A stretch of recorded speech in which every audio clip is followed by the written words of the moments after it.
ప్రేక్షకులకు నమస్కారం. ప్రస్తుతం మనం శంషాబాద్ నియోజకవర్గంలోని మదనపల్లి గ్రామంలో ఉన్నాము. సో ఆ గ్రామంలో ఉన్నటువంటి అభ్యర్థి మౌనిక ఆంజనేయులు గారు మనతో పాటు ఉన్నారు. ఉంగరం గుర్తు నుంచి వాళ్ళు సర్పంచ్ అభ్యర్థిగా పోటీ చేయడం జరుగుతుంది. సో ఇక్కడ విలేజెస్ లో అసలు ముఖ్యంగా ఎట్లాంటి ప్రాబ్లమ్స్ ఉన్నాయి, ఇంతకు ముందు ఉన్న గత పాలకులు ఎట్లాంటి డెవలప్మెంట్స్ చేశారు, ఇప్పుడు ఈయన వచ్చిన తర్వాత సర్పంచ్ అభ్యర్థిగా నిలబడిన తర్వాత ప్రజలకి ఏం హామీ ఇచ్చి జనాల్లోకి వెళ్తున్నారు అనే విషయాలపైన వారితో మాట్లాడి అడిగి తెలుసుకునే ప్రయత్నం చేద్దాం. నమస్తే అండి యాదగిరి గారు. నమస్కారం ఆంజనేయులు గారు. నమస్కారం అండి. ఎలా ఉన్నారు? పేరు కృష్ణమోని ఆంజనేయులు. ఓకే. మదనపల్లి సర్పంచ్ అభ్యర్థిగా మా మిస్సెస్ ని చేస్తున్నాము. మా మిస్సెస్ కంటెస్టెంట్ చేస్తున్నది. మా ఎజెండా ఏంటంటే గత పాలకులు ఇంతకు ముందు చేసిన పాలకులు ఏంటంటే కొందరికి హామీలు ఇచ్చి నెరవేర్చకపోవడం జరిగింది. కొన్ని ఇండ్లు జాగాలు లేవు, ఇక్కడ పింఛన్లు లేవు. ఆ పింఛన్ల గురించి ఎలాంటి గుర్తులు ఎలాంటి పనులు కానీ చేపించలేదు. డ్రైనేజీలు కానీ సీసీ రోడ్లు కానీ ఎలాంటి వర్కులు చేపే కొందరికి హామీలు ఇచ్చారు. కొన్ని భూ కబ్జాలు కూడా జరిగినాయి. కొన్ని దాంట్లో కూడా కొద్దిగా అందరు నిరాశపరిచారు. ఇప్పుడు మా ఎజెండా ఏంటంటే మేము ప్రజల్లోకి వెళ్ళి ప్రతి ఒక్కరికి సోషల్ సర్వీస్ గత 15 ఏళ్ల సంది మేము సోషల్ సర్వీస్ లో ఉన్నాము. ఇప్పుడు మాకు లాస్ట్ టైం కూడా నాకు వార్డు నెంబర్కి ఛాన్స్ ఇచ్చారు. ఆ వార్డు నెంబర్లో కొంచెం మేము అభివృద్ధి చేసుకున్నాం. నా వార్డు వరకు అలా విలేజ్ వరకు కూడా కొంచెం చేసినాము. గచ్చపై తండలు ఏంటంటే గత 20 ఏళ్ల కింద ఒకప్పుడు మేము స్వతంత్ర అభ్యర్థిగా ఉన్నప్పుడు మేము 20 ఏళ్ల కింద మొత్తం 33 లక్షల ఫండ్ తీసుకొచ్చి రోడ్ వేయించడం జరిగింది. సబితా మేడం గారు మినిస్టర్ గారు ఉన్నారు. ఆ టైంలో మేము ఆ రోడ్ వేయించాము. అప్పటి నుంచి ఇప్పటి వరకు మొత్తం గోతులు అయిపోయినాయి, గుంతలు అయిపోయినాయి. ఇప్పుడు ఆ తండకి వెళ్ళడానికి మొత్తం పోవాలంటే చాలా ఘోరమైన పరిస్థితి ఉంది. మళ్ళీ ఒకవేళ మేము ఈ సర్పంచ్గా గెలిచిన తర్వాత మేము గవర్నమెంట్ కు దగ్గరకు పోయి ఆ రోడ్ వేపియాలని మేము మనస్ఫూర్తిగా కోరుకుంటున్నాము. మొత్తం మదనపల్లి విలేజ్ లో మొత్తం ఎంతమంది ప్రజలు ఉన్నారు? ఇంతకు ముందు గత పాలకుల నిర్లక్ష్యం ఏ రకంగా జరిగింది? ఇప్పుడు మీరు వచ్చిన తర్వాత ఎజెండా ఏం పెడుతున్నారు వాళ్ళ ముందు? మాకు ఫ్యూచర్ డెవలప్మెంట్ మేడం, మాకు ప్రతి ఒక్క గల్లీ కానీ వార్డు కానీ వీధి కానీ స్ట్రీట్ లైట్లు కానీ అండర్ డ్రైనేజీలు కానీ ప్రతి ఒక్కటి ఇక్కడ కింద వెనకాల తండాలో చూస్తే మాత్రం ఘోరమైన పరిస్థితి ఉంది మేడం. వాళ్ళు చేసిన హామీలు మాత్రం ఏం నెరవేర్చలేరు ఇంతవరకు. అక్కడ పోతేనే మొత్తం రాత్రి తేళ్లు కానీ పాములు కానీ వచ్చే భయంకరంగా జీవిస్తున్నారు వాళ్ళు. దాంట్లో వాళ్ళ కోసానికి నేను ముందుకు వచ్చి నాకు సర్పంచ్గా నాకు సపోర్ట్ చేసినందుకు ఇంతమంది నాకు సపోర్ట్గా ముందుకు చేసి సర్పంచ్గా చేస్తే డెవలప్మెంట్ చేసుకుంటామని చెప్పేసి మేము కోరుకుంటున్నాం. ఓకే. ఇప్పుడు అధికార పార్టీ కాంగ్రెస్ అధికార పార్టీ ఉంది కాబట్టి మీరు అంటే ఏదైనా పార్టీ నుంచి ట్రై చేస్తున్నారా, లేదంటే మీరే స్వతంత్ర అభ్యర్థిగా ఏమైనా నిలబడుతున్నారా? ఎట్లా వెళ్తున్నారు ముందుకు? మేము ఇప్పుడు స్వతంత్ర అభ్యర్థిగా నిలబడుతున్నాం మేడం. తర్వాత మనం వచ్చిన తర్వాత గవర్నమెంట్ దగ్గరికి వెళ్తాం, రిక్వెస్ట్ చేసుకుంటాం. ప్రతి ఒక్కరికి ఎమ్మెల్యే తానికి పోతాం, ఎంపీ తానికి పోతాము. పోయి మేము మా ఫండ్స్ ఏమైతే ఉన్నాయో, మా విలేజ్ కి వచ్చే ఫండ్స్ ఏమి ఉన్నాయో తీసుకొచ్చి మేము డెవలప్మెంట్ చేసుకుంటాం. ఓకే. ముఖ్యంగా ఈ విలేజ్ లో మీరు వచ్చిన తర్వాత ఏం చేస్తామంటున్నారు? వర్క్ ఫస్ట్ మాకు రోడ్లు ఉన్నాయి మేడం, రోడ్స్ ఉన్నాయి, సీసీ రోడ్స్ ఉన్నాయి, డ్రైనేజీలు ఉన్నాయి మేడం, వీధి లైట్లు ఉన్నాయి, మళ్ళీ వాటర్ కూడా దేవుని దయ వల్ల. అంటే జనరల్ గా గ్రామాల్లో ఉండే సమస్యలే వీధి లైట్లు గానీ రోడ్లు గానీ. అది కాకుండా ఇంకేమన్నా ప్రజలకు గానీ లేకపోతే ఇంకేమన్నా చేస్తాము మేము వచ్చిన తర్వాత ఇట్లా అని చెప్తున్నారా? పెన్షన్లు ఉన్నాయి మేడం, వితంతు పెన్షన్లు ఉన్నాయి, వాళ్ళు కూడా పెన్షన్లకు ఇప్పించడానికి చేస్తాం. మళ్ళీ ఇంకోటి ఏంటంటే ఇప్పుడు ఇందిరమ్మ ఇండ్లు కొందరికి వచ్చినాయి, ఇంకా కొందరికి ఇప్పిస్తున్నాం.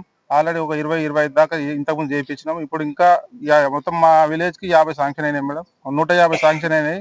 దాంట్లో 25 మాత్రమే కన్స్ట్రక్షన్ నడుస్తుంది.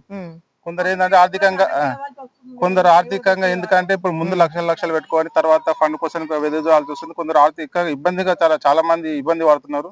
వాళ్ళకు కూడా మేము ఇండ్లు ఇప్పించి కట్టించే బాధ్యత ఉన్నది. ఇంకొకటి ఏంటంటే మేడం, రేషన్ కార్డులు మొత్తం మా దగ్గర 250 రేషన్ కార్డులు ఉన్నాయి. మా విలేజ్ లో ఇంతవరకు రేషన్ ఇవ్వడం మన మధ్యలో కొన్ని రోజులు ఇచ్చారు, తర్వాత బయటకు వెళ్ళిపోయింది. మళ్ళీ రేషన్ పోయి తండలాలో ఇస్తున్నారు. వేరే గ్రామ పంచాయతీ ఇస్తే వేరే గ్రామ పంచాయతీ పోయి తెచ్చుకోవడానికి రోడ్డు ఉన్న హైవే రోడ్లో పోవడానికి రావడానికి ఇబ్బంది అవుతుంది. వాళ్ళకు రోడ్ల మీద యాక్సిడెంట్లు అవుతున్నాయి, కొందరు చనిపోవడం కూడా జరిగింది. అది కూడా చేపిస్తామని చెప్పేసి మేము ముందుకు వెళ్తున్నాం. అంటే గ్రామాల్లో గనక చూస్తూనే ఉంటారు మీరు టీవీలో గానీ మిగతా దగ్గర గానీ 30 లక్షలు ఇస్తాం, 50 లక్షలు ఇస్తాం, మమ్మల్ని గెలిపించండి, మమ్మల్ని అభ్యర్థిగా ఎన్నుకోండి అని కూడా చెప్తున్నారు. అంటే అందరు కలిసి ఏకగ్రీవంగా ఎన్నుకోండి అని కూడా చెప్తున్నారు. అట్లేమన్నా ఉందా మీ గ్రామంలో, లేదంటే ఎవరికి వారు పోటీ లాగానే ఉందా? ఎవరి పోటీ వాళ్ళకే ఉంది మేడం. గత పాలకులు ఏం చేశారంటే ఇంతకుముందు ఊరు మీద ఎంత సంపాదించుకోవాలి అంత సంపాదించుకున్నారు. వాళ్ళు ఎలాంటి పనులు చేయలేరు. ఇప్పుడు వాళ్ళు లక్షలు ఇవ్వడానికి వాళ్ళు అడుగున్నాం. మేము ప్రజల్లోకి వెళ్తున్నాం, వాళ్ళ కాలేజీలు మొక్కుతున్నాం, డెవలప్మెంట్ కోసం మేము మాట్లాడుతున్నాం. ఎట్లా అంటున్నారు మరి మీరు ప్రజల్లోకి వెళ్ళినప్పుడు, వాళ్ళ దగ్గరికి వెళ్ళినప్పుడు జనాలు మీకు ఏ విధంగా రెస్పాండ్ అవుతున్నారు? జనాలు మాత్రం మాకు ప్రమాదం పడుతున్నారు మేడం. ప్రతి ఒక్కరికి కాలేజీ మొక్కుతున్నాం, వాళ్ళందరూ మాకు నువ్వు ఉండాలి, నువ్వు ఇలాంటి వాళ్ళు ఉంటేనే మాకు అభివృద్ధి చెందుతుంది అని చెప్పేసి ప్రతి ఒక్కరు కోరడం జరుగుతుంది. ఓకే. మౌనిక గారు చెప్పండి. నా పేరు కృష్ణమోహన్ శ్రీనివాస్. మదనపల్లి గ్రామ పంచాయతీ వరకు వస్తే ఫస్ట్ వార్డ్ అని కాదు, మాకు ఉన్న సమస్యల వల్ల ఒక 20-30 ఏళ్ళ సంది మేడం. అయితే పెన్షన్ల పరంగానే వికలాంగులు ఆర్ అలా విడోస్ పెన్షన్ల గురించి అప్లికేషన్ పెట్టుకోవడమే జరుగుతుంది, కానీ ఇంతవరకు వాళ్ళకు వచ్చినవి అయితే ఏం లేవు మేడం. 25 ఏళ్ళగా ఉన్నవారు ఇండ్లు లేవు కాదు, అలా స్థలం లేదు. మెయిన్ ఆ స్థలాలను గ్రామ కంఠం స్థలము ఇవన్నీ ఉన్నాయి కదా, అవన్నీ కబ్జాకు కాబట్టి ఇప్పుడు మా ఆంజనేయులు ఫస్ట్ వార్డు నెంబర్గా చేసిండు. ఆయన కొన్ని మంచి పనులలో ఉన్నాడు, కొన్ని పనులు చేసిండు. కాబట్టి ఆయనతో పాటు నేను ఇన్నేళ్ళ సంది నేను అనుకోలేదు. ఈసారి ఖచ్చితంగా వార్డు నెంబర్గా ఫాస్ట్ వార్డులో ఇలవాడ గెలిస్తే ఒక ఎత్తు, గెలవకపోయినా దాని గురించి కొట్లాడతాము. ఆ ఒక కబ్జా స్థలాలపై మేము పోరాటం చేస్తామని అంటే కంప్లైంట్ ఇచ్చిరా? కంప్లైంట్ చేయడం జరిగింది. పై లెవెల్ లో కూడా ఇప్పుడు మీరు కాపాడతారు అధికారంలోకి వచ్చిన తర్వాత, కాపాడి మా కబ్జా యూజ్ చేసుకుంటారు. అక్కడ సున్నంబట్టి కావచ్చు, గచ్చిపతండ కావచ్చు, Madanapalle village all ward numbers అందరం ఒకటై చేసుకుంటాం. మౌనిక గారు, మీరే సర్పంచ్ అభ్యర్థిగా ఉన్నారు, మొదటిసారి సర్పంచ్ అభ్యర్థిగా పోటీ చేస్తున్నారా? ఎట్లా అనిపిస్తుంది? మీరు జనాల దగ్గరికి వెళ్ళినప్పుడు వాళ్ళు ఏ రకంగా రెస్పాండ్ అవుతున్నారు? మదనపల్లి విలేజ్ సర్పంచ్ అభ్యర్థి ఓకే. నేను చాలా ఆనందంగా ఉంది ఊర్లో తిరగడం. నాకు అందరు సపోర్ట్ ఇస్తున్నారు. మా ఆయన చేసిన పనులకి నాకు కూడా సపోర్ట్ ఉంది. చేద్దామని అనుకుంటున్నాము. ఇంకా డెవలప్ చేయాలి.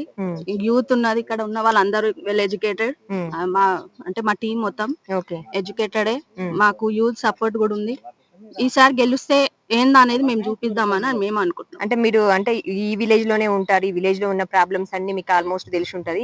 జెంట్స్ కంటే లేడీస్ కూడా ఎక్కువగా అనుకుంటుంటూ ఉంటారు. లేడీస్ ప్రాబ్లం చాలా ఉన్నాయి. వాటర్ ప్రాబ్లం ఉంది. మహిళల భద్రత కోసం ఒక కమిటీ చేద్దామని అనుకుంటున్నాము. ఇంకా చాలా ఉన్నాయి ప్రాబ్లమ్స్. సీసీ కెమెరాస్ ఒకటి, మహిళల గ్రూప్ నుంచి లోన్స్ రావడం గానీ అది చేద్దాం అనుకుంటున్నాము. అభివృద్ధి పనులు చాలా ఉన్నాయి. ఒక్క అవకాశం ఇస్తే మేమేందో నిరూపిద్దామని అనుకుంటున్నాం. దాదాపు మా టీం మొత్తం అందరూ ఎడ్యుకేటెడే. అందరు డిగ్రీలు, ఇంటర్ చదివిన వాళ్ళే ఉన్నారు. ఎవరేం వేలు ముద్ర వాళ్ళైతే ఎవరు లేరు. సో ఈ ఒక్క ఛాన్స్ ఇస్తే మేమేందో అనేది నిరూపిద్దామని అనుకుంటున్నాం. ఇప్పుడు గ్రామానికి అయితే యూత్ అవసరం, ఎడ్యుకేటెడ్ పర్సెంట్ అవసరం. సో దాన్ని బట్టి ప్రజల నిర్ణయం కోసం వెయిట్ చేస్తున్నాం. ఓకే. అంటే ఎన్ని రోజుల నుంచి మీరు ఈ ప్రచారంలో పాల్గొంటున్నారు? ఎట్లా ఉంది? 1 month అవుతుంది. 1 month అవుతుందా? అంటే ముందే డిసైడ్ అయిపోయారు? లేదు, 1 month అయినా వార్డ్ నెంబర్ అనమాట. ఓకే. Ward number. సో దాని 1 week అవుతుంది. అయితే ప్రణాళిక మొత్తం రాసుకున్నారు ఎట్లా ఏంది అని చెప్పేసి? రాసుకున్నాం. పెట్టాలి ముందట, ప్రజల ముందట పెట్టాలి. జనరల్ గా సర్పంచ్ గా గెలవాలంటే డబ్బులు ఇవ్వాలి, వాళ్ళకు వాళ్ళు 1000 రూపాయలు ఇస్తే మనం 2000 ఇవ్వాలి, అట్లా నడుస్తుంది కదా. డబ్బుల కోసం అయితే ఆశించలేము. జనరల్ గా ఈ ఊర్లో అట్లా ఆశించే వాళ్ళు ఉన్నారా? లేకపోతే లేదు నిజాయితీ చూసి, లేకపోతే మంచితనం చూసి అట్లాంటి వాళ్ళు ఓటేసి గెలిపిస్తారు అనుకుంటున్నారా? గెలిపిస్తారు 100%. మాకు నమ్మకం ఉంది. నిజాయితీ గెలుస్తుంది ఏదైనా సరే. సో మేమైతే పైసల కోసం ఇవ్వడానికి సిద్ధమే, అట్లా కూడా సిద్ధమే. వాళ్ళకి పైసలు కావాలనుకుంటేనేమో గ్రామ అభివృద్ధి కాదు. ఇప్పుడు ఓటుకు నోట్ అన్నట్టు పైసల కోసం ఆశిస్తే మనం ఏం పనులు చేయలేము. సో దట్ సంబంధించి 7వ వార్డుకు రాజు మనతో పాటు ఉన్నారు. ఆల్రెడీ యునానిమస్ చేశారు అతన్ని. సో మనతో పాటు ఉన్నారు రాజు. యూత్ లాగా అనిపిస్తున్నావు. పెళ్ళైందా నీకు? రీసెంట్ మ్యారేజ్ అయిందా?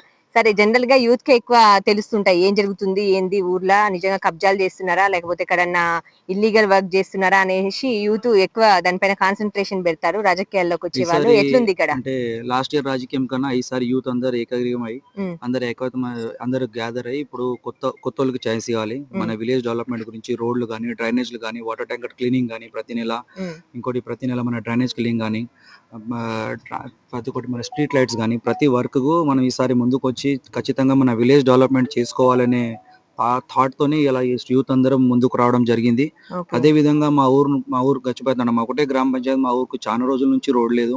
మేము రిక్వెస్ట్ చేయడం జరిగింది. ఇప్పుడు మేము ప్రతి విషయం నుంచి ప్రతి ఒక్క తరపు నుంచి మేము రోడ్డు గురించి కానీ మేము చాలా ట్రై చేస్తున్నాం. ఈసారి కూడా మేము ఒక కొత్తగా యూనిటీ క్రియేట్ చేసుకొని ఒక మంచి థాట్ తో ముందుకు వచ్చి మా రోడ్ కోసం మేము చాలా కష్టపడుతున్నాం. ఎందుకంటే ఏ విఐపి వచ్చినా ఎవరు వచ్చినా అదే రోడ్ మా ఊర్లో గురుద్వారా కూడా ఉంది. చాలా మంది వస్తుంటారు పోతుంటారు టెంపుల్ అన్నాక, కానీ వాళ్ళకు కూడా చాలా ఇబ్బంది అవుతుంది. ఎయిర్పోర్ట్ దగ్గర ఉంది కాబట్టి చాలా అంటే మంది ఇంతకు పబ్లిక్ ముందు వస్తుంటారు. గతంలో మీరు రోడ్డు గురించి ఎవరున్నారు, బీఆర్ఎస్ పార్టీ వాళ్ళు ఉన్నారా ఇక్కడ సర్పంచ్ గా? అంటే బీఆర్ఎస్ పార్టీ వాళ్ళు ఉన్నారు లాస్ట్ వాళ్ళకి ఇయర్. చెప్పిరా మరి ఏమన్నారు అప్పుడు? ఆ వాళ్ళకి టైంలో ఎందుకు వాళ్ళకి చేయలేకపోయారు చెప్పడం 10 వాళ్ళకి చెప్పడం సంవత్సరాలలో? జరిగింది, రిక్వెస్ట్ చేయడం జరిగింది. వాళ్ళు ప్రతిసారి నానబెట్టుకుంటూ రావడం జరిగింది.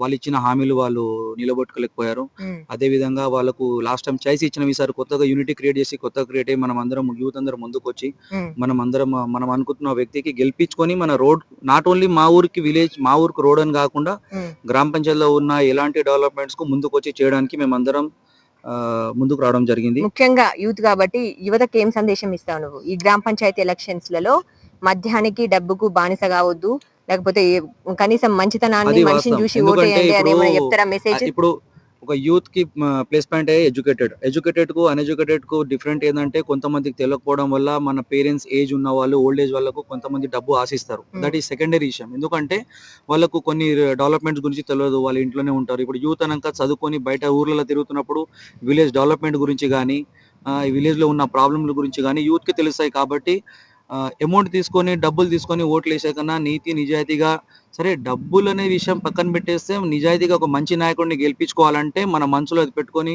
అదే నాయకుడిని గెలిపించుకొని ఆ నాయకుడితో ఇప్పుడు నువ్వు డబ్బులు తీసుకోకుండా ఓటేస్తే రేపు నీకు పని అడగడానికి హక్కు ఉంటది. అలాంటి ఒపీనియన్ తోనే మేము ముందుకు వచ్చినాం. Okay, very good. డెఫినెట్లీ ఇప్పుడు డబ్బు అంటే ఇలా రేపటి నాడు ఏ నాయకుడి దగ్గర నువ్వు డబ్బు తీసుకుని పోయి గట్టిగా పని గురించి అడిగినా, అరే నువ్వు మొన్న నాకు ఫ్రీ ఓట్ వేసినావా, డబ్బు తీసుకోలేవా, అలాంటి విషయాలు మాట్లాడతారు. కాబట్టి మనము పబ్లిక్ కూడా ఆలోచించాలి. ఒక మంచి వ్యక్తిని చూస్ చేసుకునే ముందు మనం డబ్బుకు ఆశపడకుండా డెవలప్మెంట్ కు ఆశపడి మన గ్రామానికి మనం మంచిగా డెవలప్మెంట్ చేసుకోవాలని చెప్పి మనస్ఫూర్తిగా కోరుకుంటూ మేము యూత్ అందరం ముందుకు వచ్చి ఇలాంటి వర్క్ కోసం మేము హెచ్చుబావి తండా కృష్ణ గారు మనతో పాటు ఉన్నారు. 8th వార్డ్ నుంచి వీళ్ళు కంటెస్ట్ చేస్తున్నారు. చెప్పండి, ఎట్లా ఉంది, అప్పుడు ఎట్లా ఉంది పరిస్థితి, మీరు గెలిచిన తర్వాత ఎట్లుంటది అనుకుంటున్నారు? నమస్కారం అండి, నా పేరు కృష్ణ. నేను 8th వార్డులో ఎస్సీ రిజర్వ్ ఉంది, అక్కడ నేను నామినేషన్ వేయడం జరిగింది. తండా మొత్తం నేను వెళ్ళి తిరగడం కూడా జరిగింది.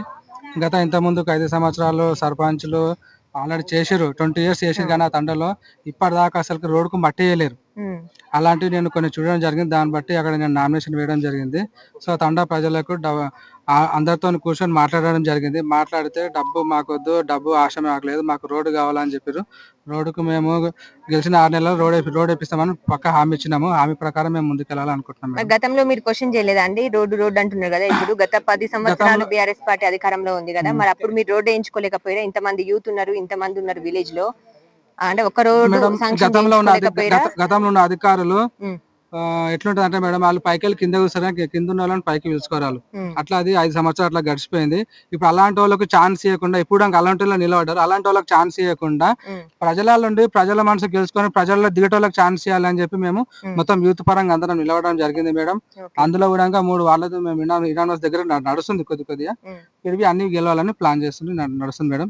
ఎవరికి డబ్బు అయితే ఇవ్వడం లేదు, అందరితోని ప్రేమాభిప్రాయంగా ఓట్లు అడుగుతున్నాం, ఖాళీలు మాకు అడుగుతాం. నవీన్ కుమార్ ఉన్నారు, వారిని అడిగి తెలుసుకుందాం. చెప్పండి. ముందుగా అందరికీ నమస్కారము. ఇక్కడ ఉన్న ఇప్పుడు నేను 4వ వార్డు పోటీ చేస్తున్నా. ఇక్కడ ఉన్న కొన్ని ప్రాబ్లమ్స్, నాకు ఇంతకుముందుకున్న వాళ్ళు కొన్ని రోడ్లు కొన్ని అవసరం ఉన్న జాగాలు వేసిండు, అవసరం లేని జాగాలు లేకున్నా కానీ వేసిండు.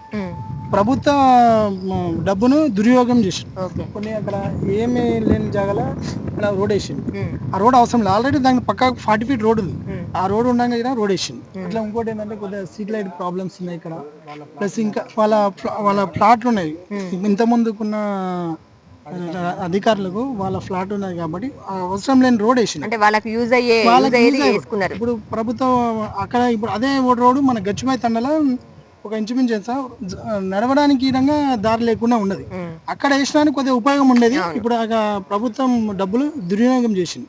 ఇలాంటి ఇంకా చెప్పుకుంటూ పోతే ఇంకా చాలా ప్రాబ్లమ్స్ ఉన్నాయి. ఈ ప్రాబ్లమ్స్ అన్ని నేను అందరికీ హామీ ఇస్తున్నా. నన్ను మీ అమూల్యమైన ఓటు వేసి నన్ను గెలిపించిన అనుకో, నేను ఇవన్నీ క్లియర్ చేస్తానని నేను సమయం చేసుకుంటాను.